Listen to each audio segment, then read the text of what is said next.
দলের নেতা, আপনি কি বিলের সম্পর্কে কিছু বলতে চান? এই সংক্রান্ত একটা তুলনামূলক শীট আমরা এই ৩-৪ মিনিট আগে হাতে পেয়েছি, তো এটা পুরা পড়তে পারি নাই, যেহেতু আইনটা অবশ্যই একটা সেন্সিটিভ আইন। আমরা কি অনুরোধ করতে পারি যে এটা পাশের জন্য একটু সময় হাতে রেখে আমাদেরকে একটু সুযোগ দেওয়া হোক? এই বিলটা হলো একটি গণহত্যাকারী সন্ত্রাসী সংগঠনের নিষিদ্ধকরণ সংক্রান্ত একটা অ্যামেন্ডমেন্ট। আগের যে আইন ছিল সন্ত্রাস বিরোধী আইন, সেটা অ্যামেন্ডমেন্টের জন্য। মানে বিরোধী দলীয় নেতা নিশ্চয়ই স্মরণে থাকার কথা, ওনারা এবং এনসিপির বন্ধুরা সবাই মিলে এটা আন্দোলন করেছিলেন। সেই আন্দোলনের প্রেক্ষিতে এটা মোটামুটি বাংলাদেশে একটা জনমত সৃষ্টি হয়েছিল।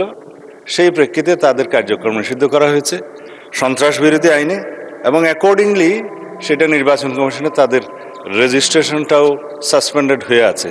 এবং এখানে এই আইনের অনুবলে পরবর্তীতে আর্টিকেল 47 অনুসারে সংবিধানের আইসিটি অ্যাক্টেও পরিবর্তন এনে সংগঠনের বিচারের জন্য সেই আইনটাও সংশোধন করা হয়েছে।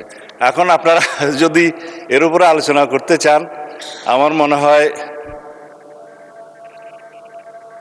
সংশোধনের সেকেন্ড রিডিং স্টেজে যদি আপনারা সংশোধনই দিতেন, আলোচনা থাকতো, এবং ফার্স্ট রিডিংয়ে উত্থাপনের পরে যদি আপনারা আপত্তি তুলতেন, তাহলে আলোচনা থাকতো। সংসদে উত্থাপিত আকারে সন্ত্রাস বিরোধী সংশোধন বিল 2026 পাশ করা হোক। যারা এই প্রস্তাবের পক্ষে আছেন তারা হ্যাঁ বলুন, যারা এই প্রস্তাবের বিপক্ষে আছেন তারা না বলুন। আমার মনে হয় হ্যাঁ জয়যুক্ত হয়েছে, হ্যাঁ জয়যুক্ত হয়েছে, হ্যাঁ জয়যুক্ত হয়েছে।